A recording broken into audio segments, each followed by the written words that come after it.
नमस्कार, मैं हूं आपके साथ अमन शाह। वक्त हो गया है रिपोर्टर्स रिपोर्ट का, तो आइए नजर डालते हैं इस वक्त की खबरों पर।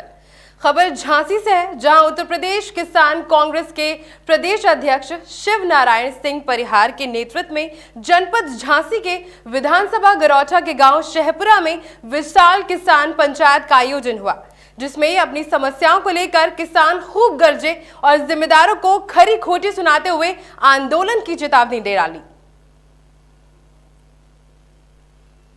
दादाजी, आपका क्या नाम है?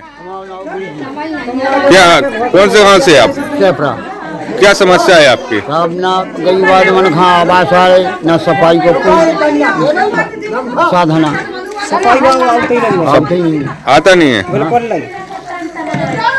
खबर संभल से सामने आ रही है, जहां भाभी ने अपने प्रेमी के साथ मिलकर अवैध संबंधों में बाधक बन रहे अपने देवर को अपने ही दुपट्टे से गला घोट कर उसे मौत की नींद सुला दिया। जी हां, आपको बता दें कि करीब एक हफ्ते पहले सरसों के खेत से युवक का शव मिला था, जिसका खुलासा अब जाकर पुलिस ने किया है। बता दें कि जनपद संभल के बनियाखेड़ा थाना क्षेत्र में युवक की हत्या कर दी गई है। 15 दिसंबर के दिन यह एक एफआईआर दर्ज की गई थी, जिसमें थाना बनियाठेर के अंतर्गत एक व्यक्ति जिसका नाम मुस्तफ़ा है, उसकी डेड बॉडी मिली थी। उसमें पुलिस और एसओजी के द्वारा जांच पड़ताल की गई। इसमें आज 2 व्यक्तियों को गिरफ्तार किया गया है। मृतक की भाभी, जिसका नाम मुस्कान है, वह उस महिला का जिसके साथ अवैध संबंध था, ऐसा एक सैफ अली, इन 2 व्यक्तियों को गिरफ्तार किया गया है। इनको माननीय न्यायालय भेजा जा रहा है। इनके द्वारा घटना में यह स्वीकार किया गया कि ये दोनों के बीच में अवैध संबंध थे। मृतक को इसके बारे में जानकारी मिल गई थी और उसके द्वारा इन लोगों को रंगे हाथों पकड़ा गया था, जिसके कारण उसी जगह पर इन्होंने महिला के दुपट्टे से गले में फांसी लगाते हुए उस व्यक्ति की हत्या की और उसके बाद उसके शव को घर से निकालकर घर से कुछ दूर पर झाड़ियों के पास में फेंक दिया। इसमें जो प्रयोग में इनका मोबाइल लाया गया था, उसको भी बरामद कर लिया गया है। वह अन्य वैधानिक कार्रवाई की जा रही है। खबर हाथरस से सामने आ रही है। थाना हाथरस गेट क्षेत्र अलीगढ़ रोड नवल नगर मोड़ के पास तेज गति से स्कूल की बस और टेम्पो में जोरदार भिड़ंत हो गई। जी हां, आपको बता दें कि भिड़ंत में टेम्पो सवार चालक सहित 8 सवारियां घायल हो गए। आनन फानन में थाना हाथरस गेट पुलिस को जैसे ही सूचना मिली तो थाना प्रभारी पुलिस टीम के साथ घटनास्थल पर पहुंचे और घायलों को उपचार के लिए बागला जिला अस्पताल पहुंचाया गया। पता नहीं, रास्ते में पता नहीं क्या हुआ, एक्सीडेंट हुआ है यहाँ पे। तुम टेम्पो चला रहे थे? नहीं, मैं नहीं चला रहा था। बैठ के आ रहे सवारी? बैठ के आ रहे बैठ के आ रहा था। तो यहाँ कुलपुड़े के सामने हो गया। आप टेम्पो में थे? हाँ, मैं टेम्पो का पहिया निकल गया था? ये मुझे नहीं पता। बता रहे वो स्कूल की बस थी, उसने टक्कर मारी है। ये मुझे नहीं पता क्या है, क्या हुआ मुझे नहीं मालूम। खबर मऊ से सामने आ रही है, जहां तहसील की मऊ गावा नगर परिषद क्षेत्र तहसील कार्यालय के पास एमपी हाउसिंग बोर्ड द्वारा पद्मावती कॉलोनी काटी गई। आपको बता दें कि इस कॉलोनी में एक परिवार रहता था, जिसने सालों से इस कॉलोनी में अतिक्रमण मचा रखा हुआ था, जिसके चलते अब प्रशासन की मदद से एमपी हाउसिंग बोर्ड के जरिए जेसीबी मशीन की मदद से इस कॉलोनी को जमीन दोह कर दिया गया है। सर, ये एमपी हाउसिंग बोर्ड वालों की लॉटरी सिस्टम हुआ था। उसके अंदर मेरे को प्लॉट नंबर 125 खुला था, जो कि कॉर्नर का है। इसके अंदर क्या हुआ था कि ये कॉर्नर का प्लॉट मेरे को खुलने के बाद में इनसे बैंक से लोन भी हो गया मेरा, सब कुछ होने के बाद में इनके अधिकारियों ने मेरे से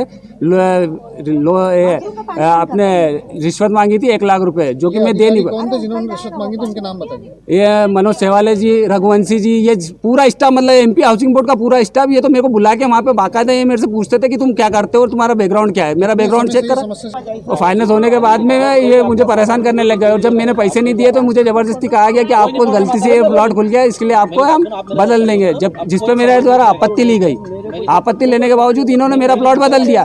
मैंने सीएम साहब से शिकायत करी 181 पे। तो 181 पे जब मैंने इनको बताया कि भैया, सीएम साहब से मैंने बताया कि भैया ये मेरे को खुला है, ये देखिए सबूत इस पे। तो सीएम साहब ने कहा कि एक काम कीजिए, जिसको पहली बार विधिवत तरीके से प्लॉट खुला है वो प्लॉट उसका है। और जिसको शिकायतकर्ता को चुनने का अधिकार है। तो मैंने RTI लगा करके थी जन सूचना अधिकार के तहत। आप जानते हो जन सूचना अधिकार के तहत 1 महीने में इनको देना रहता है, जो कि इन्होंने 2.5 महीने लगा दिए थे। कलेक्टर साहब ने को मैंने कहा कि इन्होंने मेरे को जन सूचना अधिकार के तहत इनको कार्रवाई जानकारी नहीं दी गई है। तो कलेक्टर साहब ने इनको कहा कि बोले आप एक काम करो, इनको पहले जानकारी दी जाए। मकान पे तोड़ने का मामला है। ये कार्रवाई प्रशासन के द्वारा की जा रही है, क्योंकि ये ज़मीन शासन की है और शासन की ज़मीन पर एक पुनर्घनत्वीकरण की योजना के तहत हाउसिंग बोर्ड ने कुछ भूखंड विकसित किए हैं यहाँ पे। तो शासन ने ये ज़मीन हाउसिंग बोर्ड को दी है और उसके बाद यहाँ कुछ लोगों ने इस पर कब्जा कर लिया था और आपने देखा है इसमें कमरा वमरा बना लिया है। तो 248 की कार्रवाई माननीय सक्षम न्यायालय ने की थी और न्यायालय के आदेश पर आज यहाँ पर जिला प्रशासन द्वारा इसको हटाया जा रहा है। सर, जिस तरह से आप बता रहे हैं कि कार्रवाई की जा रही है इस धारा के अंतर्गत, पर जिस नाम से ये कार्रवाई हो रही है, जिसके नाम से कार्रवाई हो रही है, वो तो उसका मकान ही नहीं है। जिस तरह से उसने नहीं, आप गलत बोल रहे हैं, ऐसा कुछ भी नहीं है। ऐसा कुछ भी नहीं। उसका तो कहना है कि मैं तो यहाँ से 10 साल पहले से जला चुका हूँ, उसकी कार्रवाई हो रही मेरे नाम से हो रही है, लेकिन मेरा नाम ही नहीं है। आपका जो सवाल है उसका जवाब मेरे ख्याल से वही व्यक्ति दे सकता है जो जिसके संबंध में आपने सवाल किया। सर, आपका नाम बताइए। मेरा नाम यशवंत कुमार दोहरे है, मैं डिप्टी कमिश्नर हाउसिंग बोर्ड हूँ। सर, एक आरोप और लगा है आप पर नहीं, क्षमा चाहूँगा मैं, एक आरोप और लगा देनी पड़ रही है। वो नहीं दे रहा है तो उसको प्लाट की मिले। अगर रिश्वत की कोई बात है तो माननीय लोकायुक्त महोदय के यहाँ वो शिकायत कर सकता है और इसकी अगर उसने ऐसा कुछ कहा है तो उससे स्टाम्प पेपर पर लीजिए, तो हम उसके खिलाफ कानूनी कार्रवाई करेंगे। इसका ये भी कहना है कि सीएम वीडियो कॉन्फ्रेंसिंग के जरिए उसकी बात हुई थी कि तेरे प्लाट मेरे को खुला था, लेकिन ये विषय अभी यहाँ चर्चा का नहीं है, ये तो अतिक्रमण का विषय है। अगर इस संबंध में कोई चर्चा करनी है तो आप अलग से आके चर्चा कर सकते हैं। खबर उन्नाव से सामने आ रही है, जहां नहर विभाग की लापरवाही सामने आई है। जी हां, आपको बता दें कि जहां पर रात को बरौना माइनर की नहर की खांदी काटने से धोपा जमोरिया के कई गांव और खेतों में पानी भर गया। अगले दिन जब किसानों ने सुबह देखा तो खातों में पानी भरा हुआ था, जिसकी सूचना उन लोगों ने तुरंत प्रधान को दी, जिसके बाद प्रधान तुरंत मौके पर पहुंचे और एसडीएम हसनगंज को फोन करके इसकी जानकारी दी, जिसके बाद एसडीएम ने तुरंत पानी को रुकवाया। शासन और प्रशासन को मैंने सुबह 6:30 बजे टेलीफोन किया एसडीएम साहब को।